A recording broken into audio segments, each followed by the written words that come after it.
there's the idea, and then there's the excitement period. And then there's the, oh crap, this is going to be really hard period. And then it's this constant oscillator between excitement and this is going to be really hard, excitement, this is going to be really hard.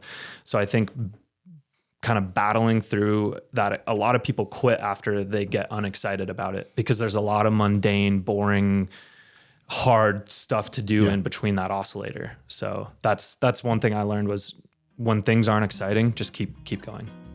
Hey everybody, I'm here today with Josh Moser, co-founder of Laborjack. He's going to take us back to Colorado State University days as he was a student in school, growing a startup, and where his business has ventured to in the last 8 years. We're going to share his journey, his struggles, his challenges, and his advice to his younger entrepreneurial self. Check it out.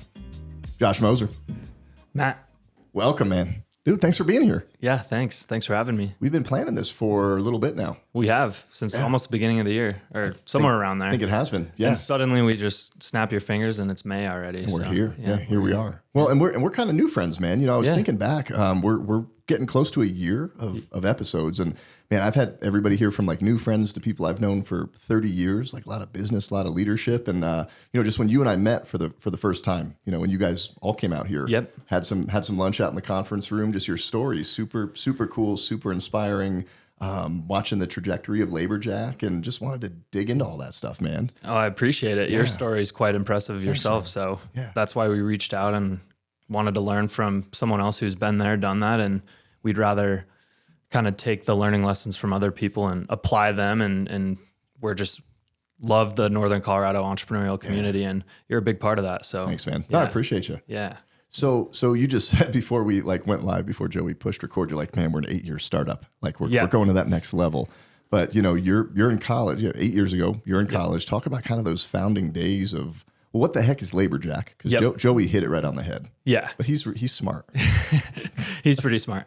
Laborjack is a application that helps both business owners and consumers or homeowners in the community hire help. So whether it be for a moving project where you rent the truck or we provide the truck to do moving services, or if you're a business who has a warehouse and you need temporary staff on a regular basis, we kind of cover the spectrum all under one roof and help people get quick on-demand help for all those variety of tasks.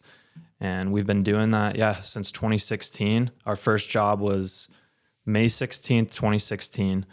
If you backtrack a little bit to February of 2016, I'm a student at CSU and I've got some entrepreneurial ideas myself and I'm trying to get plugged into, I had just transferred to CSU from Mesa. So I was trying to get plugged into this entrepreneurship circle at CSU. Yes. And there's this big 3-day startup event at the university. So it's essentially show up on Friday, pitch an idea, Sunday night, present that idea to a live audience and get feedback on it.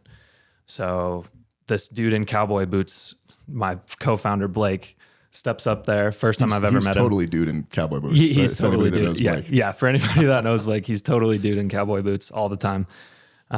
He steps up there and says, and it's crazy how far Ubers even come from those days, but it really was a semi-new concept still at the time. So it was, Uber's the biggest taxi cab company in the world. They don't own a single vehicle. Yes. I want to build the biggest moving company and never own a single truck. And immediately light bulb went off and I was like, that's a great idea. So we worked throughout that weekend and then went off and were immediately successful. Now you just started though with moving, right? Because in the earlier days, weren't you pretty heavy or all 100% on just contract moving? Correct. Yeah. Okay. And I say we were immediately successful with a lot of sarcasm because we had no idea what we were doing. So I kind of miss that. Yeah, no, you're good. You're good. I just don't want people to think like, we were killed it. We killed it. But so we started, the whole premise was, in the moving industry, you have, it's very fragmented. There's some national brands. There's a lot of big companies in the traditional sense. And then there's obviously these mom and pop stores and it's pretty fragmented. And so our thought was if we don't ever touch the supply, never touch the inventory, and we're just a connection platform to able bodies, And the cost savings at the time too was you rent a truck and then hire movers on the side. There's a lot of cost savings there for the people who want to take that route. Yeah. And then there's obviously the white glove approach, which is I just don't want to touch any of it. I'm willing to pay whatever it costs and just get it done. But we were right in that approach to begin with. And I'll never forget the very first job I was on. I showed up and the client was like, "What's Laborjack?" And because he hired us off of Craigslist to help him load his trailer. And I showed up and I was like, I don't even know what Laborjack is, but here I am and we're going to figure this out and we're going to muscle through it. So here we are, 8 years down the line. A lot has changed throughout that time period, but we've crossed the 20,000 job throughput mark. And that's been pretty big for us. So yeah, started as just moving and we've made a ton of pivots and changes along the way. And you've kind of become more of the technology hub, right? Because you look at an Uber, these Right. these apps where they're the hub for something where they don't actually own the assets or the labor. It's that connection point. You're huge on that back end development. For sure. So when did that come into play? I guess how do you grow that? How do you grow a company? Thinking back to when an Uber starts or when you guys start, how do you advertise that? Because you didn't have this big, robust connection platform back then. No. And the building of the tech side of what we do has been the most instrumental and the most headache and the most pain and how do we build this system? Because you think we like to think of the DoorDash example too as DoorDash is a consumer-based application and a three-party marketplace, and really what they've built is a logistical masterpiece of software on the back end. Mm-hmm. Because at face value, it's you need somebody to pick up food and deliver it, but then all the steps in between there and all the technology that needs to be built to ensure that the drivers are showing up at the right time and then getting distributed at the right time. And then the food's prepared at the right, there's so much involved there and the right incentive structure behind both sides of that system. So we faced very similar challenges where in the early days, I was on the CSU soccer team and we were posting ads online and it was as simple as could be. So job would come in, I'd punch all the information into a spreadsheet about the job, talk to the client, and then I had a group text message roster where I would send out a text saying, here's a job on this day, this time, who wants it? So that's the app at that point. That's the app. Right? It's spreadsheet, group text message. Spreadsheet, group text message, cash. Early, no Venmo at the time even. So it was, I'll never forget some of those first summer jobs. It's show up to the job, get the cash, get a check, go cash the check, go to a gas station, break the bills up, pay the work. Like it was hilarious to be honest. But what we were doing was getting that extremely early valid feedback from real clients. I'm the one out doing the job, so I know the situations that can arise and what all goes on to make this thing tick. And that was planting all the right seeds for me to take the active role in kind of building our first version of the product. So you're still in school for the first how many years, right? You're wrapping up CSU. Yep. Were you 2 years? 16, 17, 18. So 3. it was, 2.5, 3 years. Okay. Yeah. So what were some of like the milestones, whether, it's like job completion, revenue, big key markers? Yeah. Because that was pretty impressive, I think, what you shared, what you did in your first year to couple of years. Yeah. Yeah. It doesn't feel as impressive from where we've grown to, but at the time it was, I had that naive optimism about just nothing was going to stop me. We had Superman syndrome. It was nothing is going to get in the way of this vision getting through the goal line. And whether it was working weekends, working late nights, our first engineering team was over in India, common mistake. But so late nights all summer long trying to roll out that first product. But at the end of the day, what we were left with was this dream and this vision that eventually we scaled up to a point where it was, I had a decision right after college that was, hey, we've done a couple $100,000 in revenue and I'm graduating now. And my parents asked me the day of graduation, so are you going to continue with this Laborjack thing or are you going to get a job? And I looked him dead in the eyes and I said, I'm gonna pursue this Laborjack thing. It's working, and best decision I ever made. What was their feedback during that process? Well, they've been nothing but supportive. Yeah. So awesome. they've been fantastic. They've been awesome. And it just, I mean, that's the other thing is if we unwind a little bit, is the entrepreneurship circle in Northern Colorado is small, but more prominent than people think. And you know, the Institute for Entrepreneurship, very, very instrumental in our early success, just teaching us. Like, I didn't know what a minimum viable product was, and I didn't know how to go do customer discovery, and I didn't know what channels we should use for acquisition, and all of that basic framework, which is second nature to us now. I think back and it's all just been instrumental. But then, the support from friends, family along the way, it's just been huge. Now, did you guys cash flow that on your own? Did you start pulling in outside money and investors, and like what did that?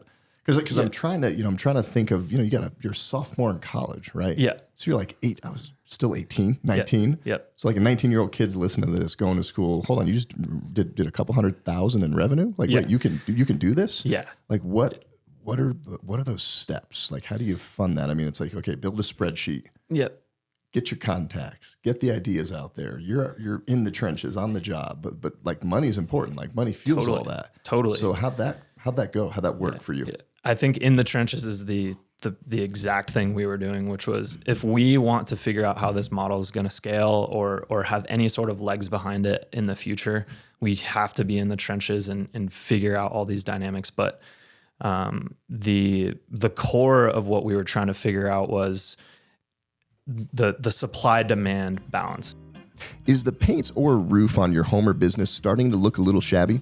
If so, reach out to one of our sponsors, M&D Painting and Roofing. M&D Painting and Roofing is a full-service residential and commercial painting and roofing contractor in Northern Colorado. And full disclosure, I'm the M in M&D. Check them out at mdepainting.com. Are you a small business trying to navigate all of the landscape of digital marketing and don't know where to go? Reach out to one of our sponsors, Imprint Digital. They are the go-to source for all things digital marketing. They are the producers of this podcast, and they run all of the marketing for all of my companies. Check them out at imprint-digital.com. So it was too many workers, not enough jobs. That's a problem. Yep. Too many jobs, not enough workers. That whole range is, and it's still to this day something we're trying to figure out. But to the cash flow, the benefit of the model that we had was we knew that any job that was coming through the system was going to be cash flow positive, because we go win that job with very limited marketing spend digitally, and we win that job, and then we do manual work behind the scenes. We're not paying ourselves really anything, but we know that there's a margin and a spread that we can make every time a job ticks through, and we don't have any overhead. Okay. And that was the main benefit was there's no overhead. We don't have an office space yet. We don't own the trucks, which was the whole purpose of the model to begin with. So as cash starts coming through, we started to accrue enough to say, hey, we can take this as an investment and now take that investment and put it into our software, which is going to amp up productivity, amp up efficiency, and now we can ultimately do more volume. So you're bankrolling those profits into the development of the software you've got now, to begin with. Yes. Today. Yes. So were you always entrepreneurial growing up? Because a lot of young entrepreneurs, they kind of have that knack. Yeah. There's kind of a type, right? Yes. Growing up. So what was that like for you growing up? You're like a little troublemaker, full of energy, ADD.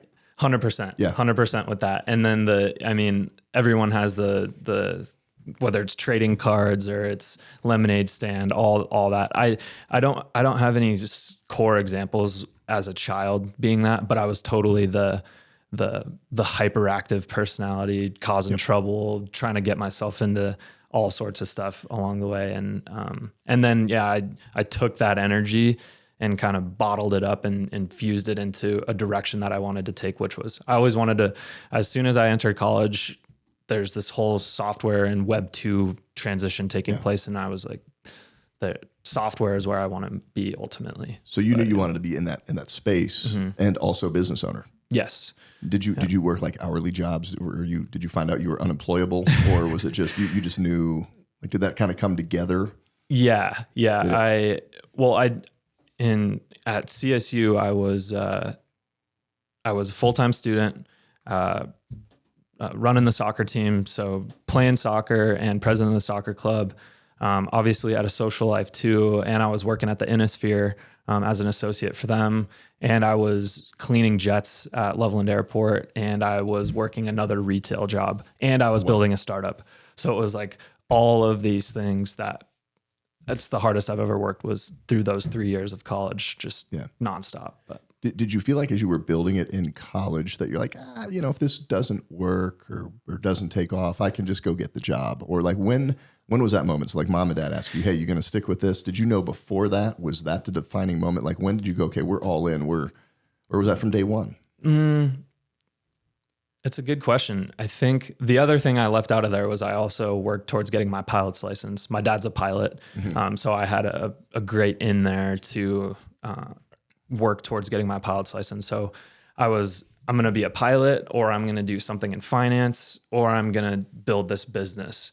And I think deep down, I always knew that it was going to be a trajectory in entrepreneurship and building a venture. And there was this huge, even with like Gary Vaynerchuk, it seemed there was this huge blossoming of everyone's an entrepreneur and everyone can go pursue this. And you just got to be gritty and get down. And it was inspiring at the time. But I wanted to be the one who actually went and did it, Yeah. So I think even when my parents asked me that question, by that point in time, after doing all the revenue we did in college, and we've put so much blood, sweat, and tears into it already, and it didn't really feel real still for some reason, because we weren't full time. Blake was still doing commercial brokerage. I was still kind of in this transition period. But then the opportunities, hey, come live in my basement for $350 a month, staple some sheets up into the wall, and we'll use the kitchen tabletop and grow this startup out of my house. Okay. And that's what I jumped into out of college instead of getting a job with Goldman Sachs or, So then what were those years like? I mean, how was that jumping, out of school, that's behind you, full-time, building the business, still in startup phase? Very, very much so. And the entire goal post-grad was, can we build up our name, our brand, our workforce, and our product and software and systems enough to where we can saturate at least Northern Colorado to that next level. That first year, I mean, we grew 400% my first year out of college. And it's a little easier to grow 400% from lower numbers to where we are today. But it's, that was something we were really proud of was, hey, we had this vision. I graduated. We're going to hunker down and focus on SEO and marketing strategies and sales strategy and relationships. And we really were still just the consumer model at that time as well. We didn't have this aha of, hey, this workforce we're building up, we can disperse them over a variety of industries as opposed to just moving services and like yard work and landscaping. Because like landscaping was that secondary niche, right? But I mean, I hired you guys to come out here. We just had a hot mess going on in our office. And I mean, they organized the garage, they dumped a bunch of stuff, reorganized, put a bunch of like furniture together in the coffee bar. So and you're full service, right? Any business that needs anything. Yeah. At this point. And that pivot, kind of the aha was the someone who can go pack a truck or help on a moving job. They can go rake leaves or pull weeds or do mulch work. And our clients actually told us that to begin with. It was, hey, I hired Joe and Sam for my moving job, but it's a new build and we have all this mulch in our driveway. Do you guys do that too? And we're like, that was the first aha. And then the second aha was the first ever B2B job we did was for a construction company. They had all these aluminum forms up in Wellington that they needed pulled out of the ground. And we booked, I think, an 8-man, 6-hour project, which was like, wow, look at the volume and the number of guys we can get out there. And it's just longer hours, longer time, better better revenue for the company. Yeah, bigger revenue. Yeah, and they just found us on Craigslist with one of our B2C postings. And that was kind of an early version of, hey, we can have one SKU of worker who we just distribute all these variety of opportunities out to. It's really cool. Yeah. That. So those first, 3-4 years, I mean, what were some of the biggest entrepreneurial lessons that you learned that you weren't ready for? Well, millions of them. Right. But if I had to be specific with a couple, I think especially in modern society now, there's I like to view it as there's the idea, and then there's the excitement period, and then there's the, oh crap, this is going to be really hard period. And then it's this constant oscillator between excitement and this is going to be really hard, excitement, this is going to be really hard. So I think kind of battling through that, a lot of people quit after they get unexcited about it because there's a lot of mundane, boring, hard stuff to do in between that oscillator. So that's one thing I learned was when things aren't exciting, just keep going. Well, in that roller coaster, right? Like, okay, we're starting this. Yeah, this is awesome. And then you shoot over the top, right? Yep. And it's just a wild ride. Maybe you're throwing your hands in the air, holding on, saying, "Oh shit!" Right? Yep. And then you hit that first dip. That first kick between the legs. Yep. When was that for you guys? Because I remember, like for M&E, I rember the first like, wow, and I'm sitting on the front porch. What was that? We made no money. Like for me, Yeah. So 2010, I had discovered. So the first book I wrote, Become an Award-Winning Company, I wrote that in 2011, and we discovered, hey, you can go out and apply for and win business awards, and you get tons of free exposure. They want to give you these awards, and you just need to go out and search for them and find them and write a compelling story, and just it's a sales process. So we're like racking up all these awards, we're starting to get all this recognition, and we're growing from 05 to 06. I mean, we go from, condo, right? Working out of a condo, $100 to $500,000, $750,000, $1.2 million. And then I think in 2010, like we circle like $2 million. We win the Inc. 5000 award. Right? Nice. And you would think, and I'm sitting on the front porch of my house in Loveland, looking at the P&L at the end of 2010, like lost money. I'm like, we made more money in the condo in 2005. So that was just like, well, hold on. Like, what is, revenue's just a vanity number. Yep. It's like, great, we won the Inc. 5000, but it's like, what did you take home? What did you make? And I remember sitting there, I'm like, damn, do we just go back to the condo? Do I go back and get a job? Like, why are we doing all of this? And then it's like, okay, it's all my fault. Like, this is why it happened. It was too much growth, too fast, wrong people, right time, wrong people, wrong location. And you just kind of regroup. But but I look back on that, it's like, okay, keep that in mind. Yeah. Yeah. And I don't know about you guys, but it took me, there's a little ones along the way, but that was the first big one. Yeah. And we're actually the cards, our favorite term is cards face up, and we're going through one of those as we speak, which is it growth? Is it staying where we're at? Is it building this offshoot of the model? Do we try to seek a partnership at this point? And it's funny that 8-year startup plan, we're kind of in this awkward teenager position where it's the next step for us is we've always had the vision. We've always been bullish on, we want to build a nationwide brand because we know this is scalable. And a lot of our competitors that we've seen out there, they're raising 20, 50, $100 million rounds to build this gig infrastructure and model that scales throughout the country. So we've learned from a lot of what they've done. And I think we've also been so grassroots and so honed in on our mission that we can't get clouded with the noise of what they're doing and just kind of focus on that internal vision we have, which is still to scale the brand throughout the country. It just might take us a little bit longer if we're not going to go raise the large venture capital round, and we're going to do it a little bit more strategic and in our own way. Well, and when we met, I think when me and you and Blake first sat down, you guys were really pushing that route, right? Like VC, and we're raising money, and we're doing what was the name of the funding you were doing? There's an acronym for it. Why am I spacing it? Oh, you're good. The type of funding? Mm-hmm. What was it called? Private.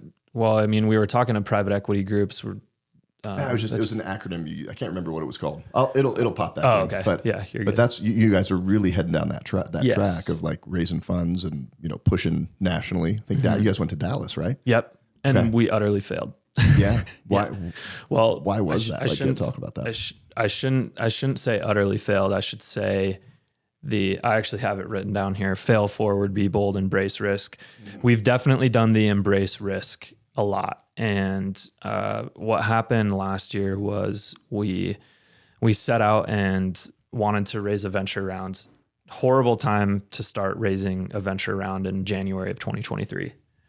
And we wanted to raise $2 million from a VC or from a connection of angels. And we're talking to all these different groups about, we're going to take this $2 million and open some pilot markets down in Dallas. And it was a very common example of chicken before egg situation where it's, hey, we have all the traction in the world. We have all the clients. We have all the revenue in the world to prove that this, and we have the unit economics to back everything.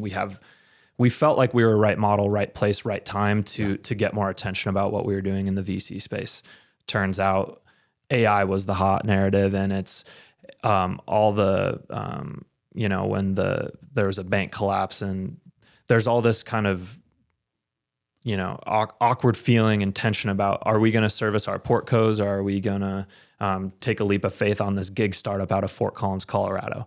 Right. And we failed. We failed at the venture raise. But what it did teach us through that whole failing, raising a large venture round, was there's a different path for us. And I'm a firm believer everything happens for a reason. So our next step and all the learning lessons that came through that, we're going to apply to the next chapter of when we try to grow again.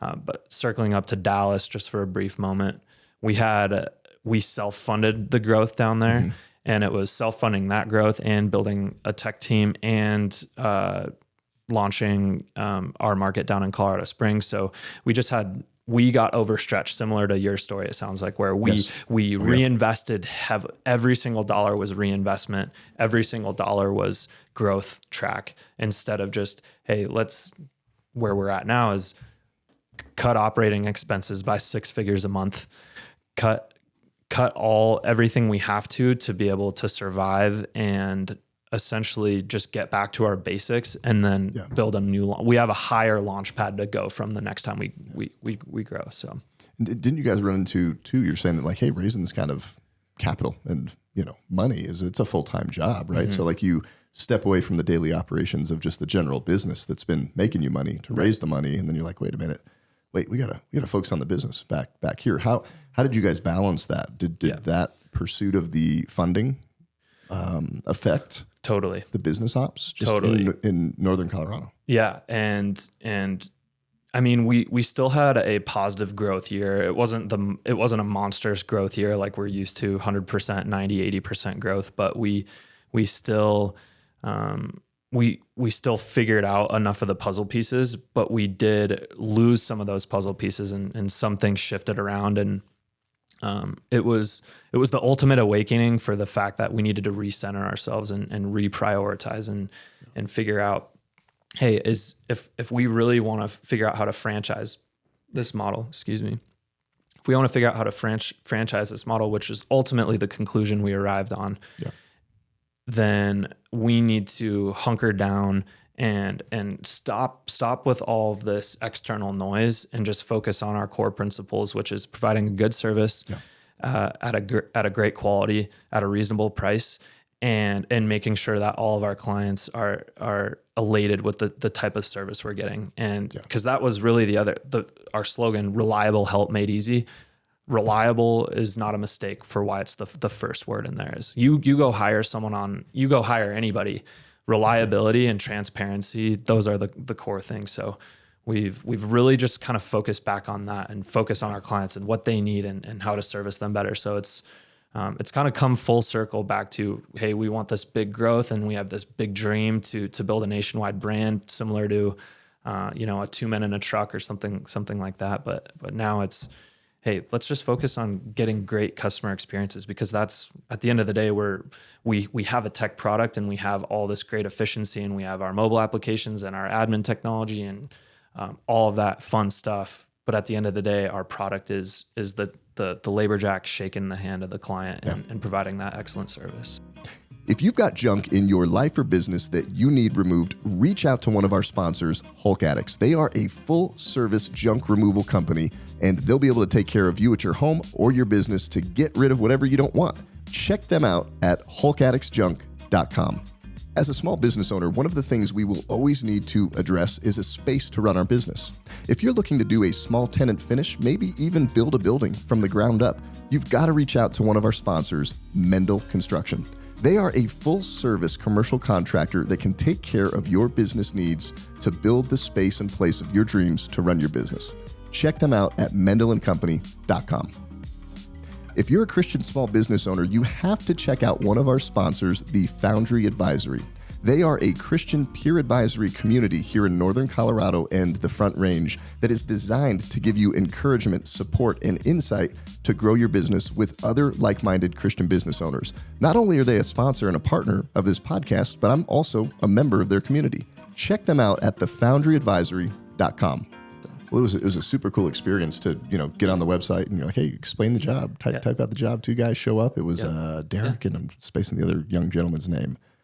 Super nice young kid that came out. And then, they took care of everything and build it. It all came through. And you didn't have any secret shop. You were just like, work through it and tell me the experience. But I mean, it was super smooth. Yeah. Really I appreciate that. And that's where my role has specifically been the most, because I'm more of the designer and I don't write any back end code, but I've figured out, hey, there's a big puzzle in front of us too when it comes to the software side of things. When it's, hey, we need a mobile app for our workers. What needs to be displayed to them? How do we display it to them? When do we display it to them? What is the incentive structure to do that? When do we notify them? How do we ensure that they're going to arrive on time to jobs? And I think that's one of the benefits young entrepreneurs today have in front of them is there's almost too many options for how to build systems these days. Yeah. And it's become so there's all these low code and no code. Even so when we started, it was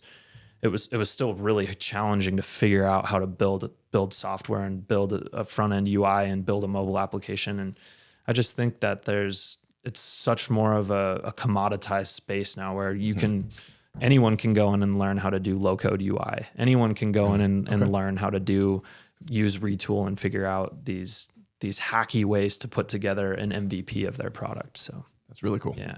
So then what's the vision for it now? I wish I knew. No, it's really this year, 2024 is about kind of getting back to our roots like we talked about and getting back to just our core competency. What made us successful in the first place was we cared a lot. And when you get distracted and trying to pursue too many things at once, kind of rein that in a little bit. And so we're just focused on Colorado.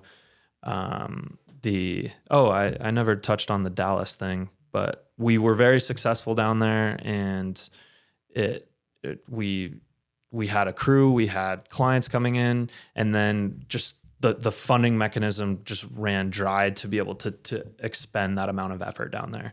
Yeah. So it was the wise decision for us, I think, to pull back in here. So the vision still is we're going to focus on Colorado. And when we can figure out the right partnership, the right strategic angle to build a franchise model, which is, hey, there's a Josh and a Blake in Tallahassee and in Memphis and in all these other cities. We have the infrastructure, we have the sales strategy, we have everything built out to run a successful model. Yeah.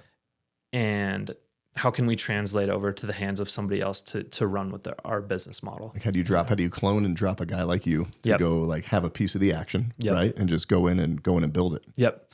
And it's the early days of it's tough with there's established franchise brands and then there's new franchise concepts. Mm-hmm. And there's inherently more risk in taking a leap of faith into a new franchise concept. So there's a lot of different things that we can do, I think in late 2024, 25, where it's giving away franchises for free and just saying, hey, we have this. If you want to fund the marketing, fund this, and then we will handle the rest.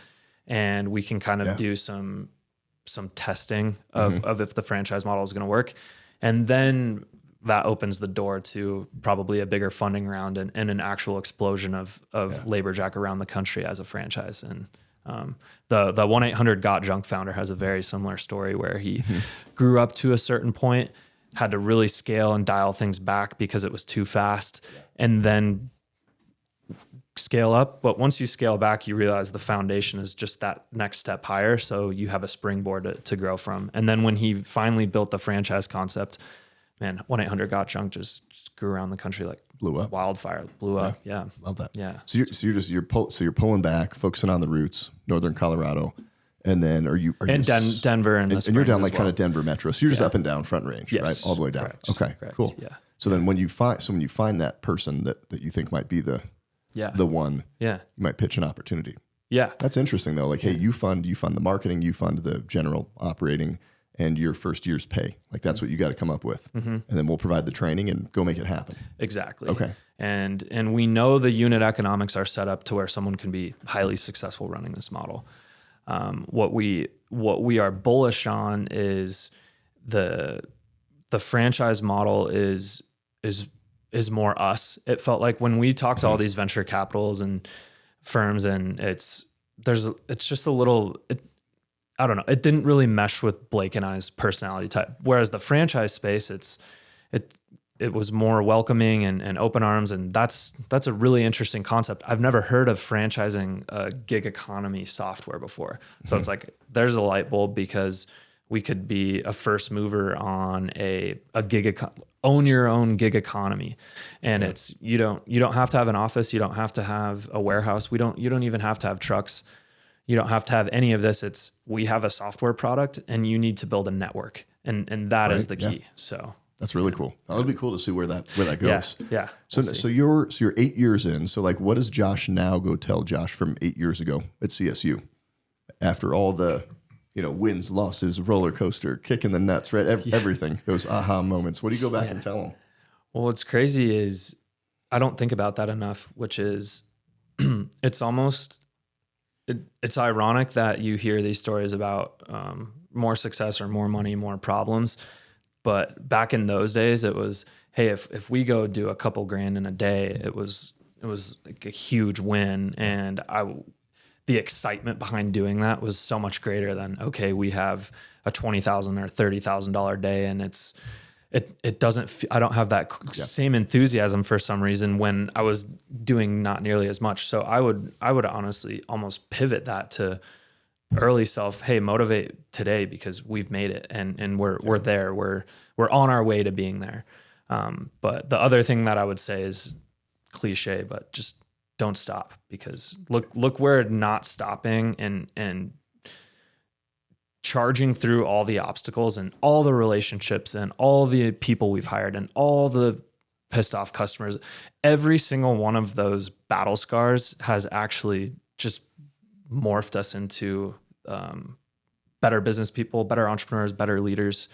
And I'm forever grateful for that. Common theme too, man. Like you say that. I mean, I've asked that same question a lot to business owners that come on the podcast, and like, just don't quit, And you think of everybody that has, it's like, you're never going to know. I think Zeke Cortez was on here and he's like, man, I just never quit. He's like, if you don't quit, you won't fail. You just keep coming back to the table. Yeah. Keep stepping back up to, to take another swing. Yeah.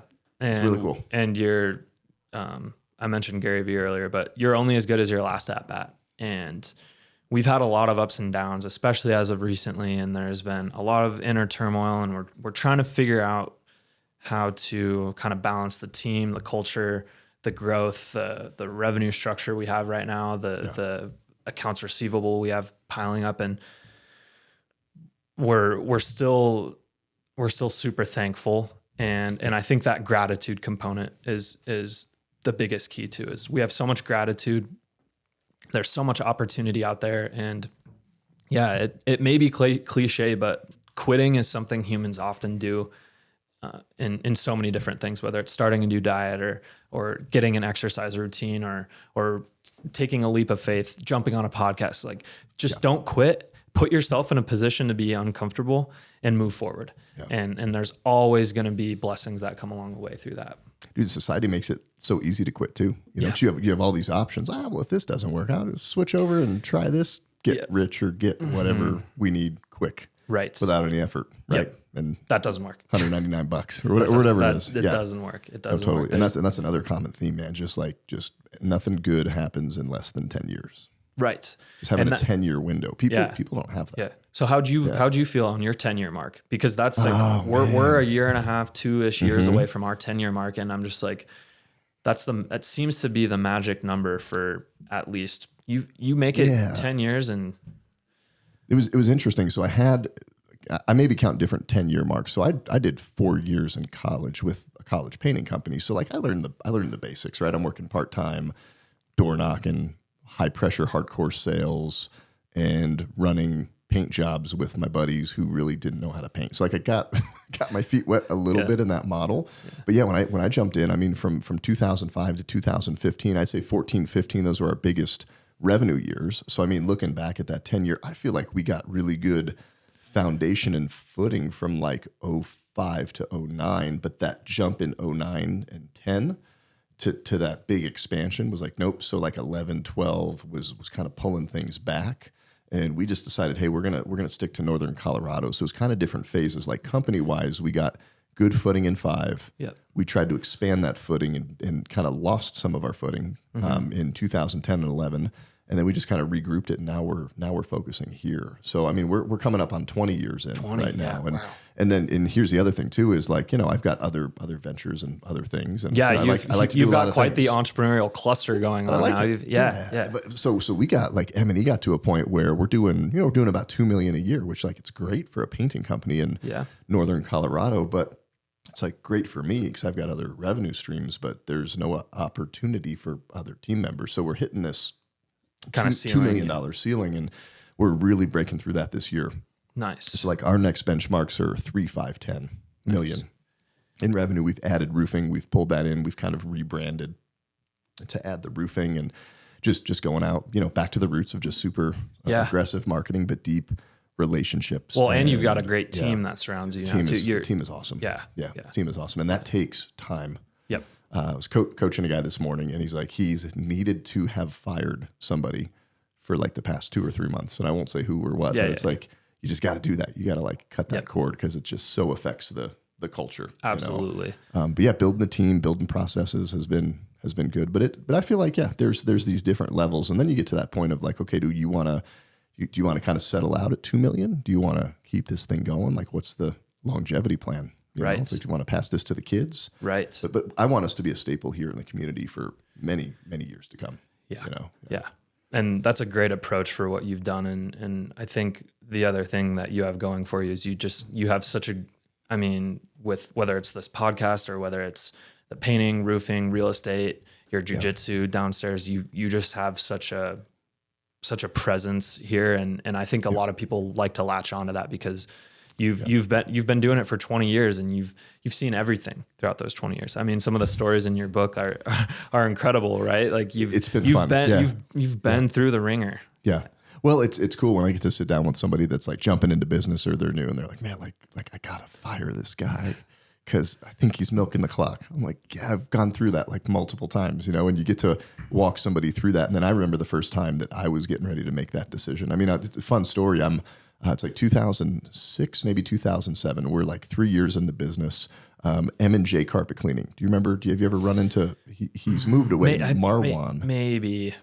Great dude. What's up, Marwan? If you're watching this, Marwan Chatilla. So he moved here from Lebanon, I believe in the 80s, and he had a young family and just built his carpet cleaning company. And he's like, dude, I'm getting up before the kids are awake. I'm coming home after they're asleep. I mean, he's just growing this thing. Yeah. And I walk into a Starbucks one day and he's like, man, he goes, I get calls for M&E all the time. We had similar phone numbers, M&J, M&E. So we're like kind of right there in the phone book. And he's like, I got 3 more calls for you. I'm like, I got 2 calls for you. And he goes, how's revenue this year? I'm like, we're up 20%. No way you're up 20%. So he goes, let me buy you coffee.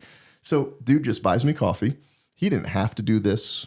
I don't know why he wanted to do it. Like he had no ulterior motives. He's hanging out in a Starbucks. He's been doing this for 2 decades and just starts pouring into me and investing into me. And I'm like, that's really cool. A couple of years into business and, it feels good to have that attention. but then also just that contribution and connection that he's making. And I'm like, you don't want to do that someday, you know? Yeah.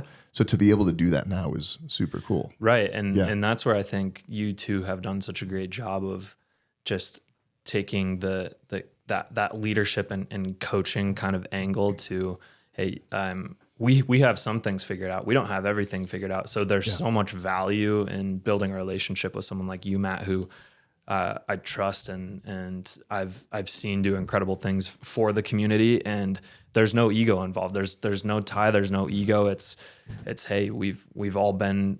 I've been here. I've seen these challenges, and let me extend a hand and help you. And I would love to go on one of your backpacking trips too. Dude, we're doing what we're doing. Well, you don't have kids yet, right? No. Well, you don't have any 13-year-olds that you don't know about, do you? I don't think That'd be a whole nother podcast if you did. I am married now, but so you're married, right? So personally, you just got married. In August, yeah. In August. No kids though. No kids. Yeah. So we're doing our father-son hike June of 2025, but then we're also doing an ultimate immersion experience. That's the one you've got to come on. Okay. So it's a real kind of action-packed. We're bouncing all over Spain, kind of amazing race, really cool, oh my gosh, yeah, that sounds awesome. Cultural experiences, and we tie it all together, and real high touch, about 6 people that go. Nice. But it's just like totally out of your comfort zone, testing your leadership. You're dropped in with like 5 people you probably have never met before, and just having a once in a lifetime. That sounds We'll do that in 26. Awesome. 26. We're gonna do okay. That. Yeah, it'll be fun. Okay. Well, 26 let me look at my clock. Yeah, let's do it. You got a little time. You got a little we got time. some I'll time. put you down, man. I'll put you down. Yeah. I was gonna mention something. I can't remember what it is. You mentioned kind of beginning of the podcast that no code, like that entrepreneurial community, like it's not hidden, but I think there's more of it there than people would expect or realize. But for any young entrepreneur, any entrepreneur, just like if you are just getting started, go reach out to somebody that's been there, done that. I have 9 times out of 10, I've rarely reached out to somebody in my 2 decades of being a business owner. Hey, can I sit down and just share experience, pick your brain, whatever that? Oh yeah, man, love to buy you lunch. Like the openness of them to contribute share their time. I mean, you look at like Marwan, Kurt Richardson with Otterbox. I mean, that guy sat down with me multiple times. Like when I interviewed Dave Ramsey for my book, just reached out. He's like, sure, I'll talk to you. What? Yeah. Dave Ramsey's going to talk to me? It blows your mind. And it might be mind blowing, but what did you do to take that step? Reach out. Just ask. Just ask. Just ask. Just ask. And if you don't take the shot, you don't score the goal, you don't extend the hand, you don't get the handshake, you don't send that LinkedIn message. And it's the same thing with you don't market your product, you don't get there's all these things that are just, okay, take action. And that's the simplicity behind it all, is just taking action repeatedly taking action. That, and then I'd say a little bit of creativity in the approach, right? Because I hate the LinkedIn messages. If I get another one of those, I'm gonna punch somebody. Don't ever send me one. The automated LinkedIn messages that are like, hey, But just I can't remember who it was. Somebody reached out and they took the time enough to find out I love peanut M&Ms, and they sent me a little bag of peanut M&Ms and said, hey, I want to talk to you really quick. Like, there you go. I'm gonna call that guy back. Yeah. Dude gave me peanut M&Ms. Yeah, there you go. Yeah, but like you said, it doesn't have to be this earth-shattering thing, but just add a little bit more flavor to how you're interacting with people, or sending peanut M&Ms. Great example. Yeah, that's going to get your attention. Yeah. Why did I just get this bag of peanut M&Ms? Oh, someone wants to pick my brain on something. I'm gonna talk to them. Interrupting they're just everybody's got this kind of daily narrative and communication of all the messages trying to hit them, and you just short circuit that really quick. You just need a tenth of a millisecond to get in there and get their attention. Right. And then they'll pay attention to it. Yeah. So super cool. And people's attention spans these days are pretty slim. Very short. Yeah. And there's just more and more information. Yeah. People are just getting flooded with content, and it can be overwhelming too. I mean, there's a reason why people have more anxiety, and I almost relate that back to why there's just so many options out there for people nowadays. So it's, how do you hone in on that passion and direct it in the right way? Because there's so many options out there for people. So hone in on what that passion is and channel it towards the right thing that's going to make you happy. Love it, man. Yeah. Well, like what else do you want to share about your journey before we wrap up? We got a little bit of time left, but I mean, anything that you've wanted to like touch on or put out there that you haven't had a chance to yet?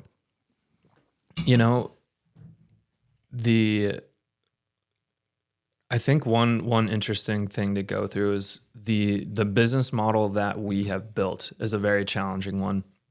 And if I had to do it all over again, or whatever venture 2 or venture 3 looks like for me would be probably something that scales just a little bit differently. The challenges in building the model we're building are awesome challenges to apply to whatever venture, because I want to build another company at some point. Whether that's 5 years down the road, 10 years, 15, I'm in this for the long haul. But there's, I think there's been some beauty in that challenge, which is, hey, we have a software angle, we have people, we have clients, we have logistics, and we have, all of the core things that would make this system tick, from winning clients to winning business to scheduling stuff to those operational challenges of managing a 2,000 person workforce in Colorado with a 5-person team, and all trying to build these systems through tech. That has been an awesome learning experience. And it hasn't been the easiest model to build, but I think that because it hasn't been easy, that's what's been the most rewarding too. Is we've had to overcome a lot. And where all these other companies out there have 50, 100 million in funding, they're in Denver, and we're competing head to head with them, albeit we're not doing it on the scale that they are, but we're winning business. We're doing all the right things, just a scaled down version and with much more limited resources, and we're bootstrapped. So I think the bootstrap mentality, the lean mentality, the all of those things have attributed to the success we have today. And Love it, man. Yeah. Well, dude, thanks for coming on the show. Thanks for really making time to come out and have some coffee and come hang for a little this bit. has been fantastic. So, and I think you already told everybody. You kind of pointed over to the card, right? So we wrap up the show same way for everybody. You grabbed your favorite color off the wall when you came in, and I don't know if gray's my favorite color. I just you're supposed to grab your favorite. Oh, did I not say grab your favorite? Okay, right. Gray's my favorite color. Gray's your favorite for today. Yeah. So you put down your statement that you want to leave with the world when you leave it. So what is that? I wrote down: embrace risk, fail forward, be bold, which is kind of the theme of everything I just circled around in a chaotic way. But if you're not failing, you're not trying. If you're not embracing risk, then you're not putting yourself out there in those uncomfortable positions to elevate your mentality. And you got to be bold. So simple as that. Josh, thanks for coming on, man. Yeah, That's a thanks, wrap. Matt. Appreciate you. Thanks, dude.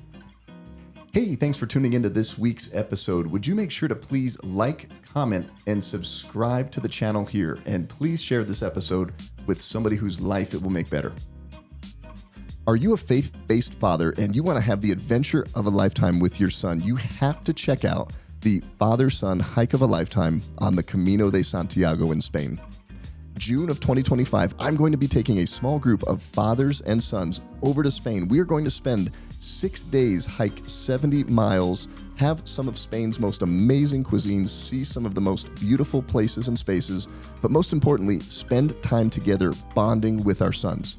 If you're interested in this adventure, check out mattshoup.com. When you get to the website, click the Gentle Art of Leadership button and hover down to the Father-Son Hike of a Lifetime.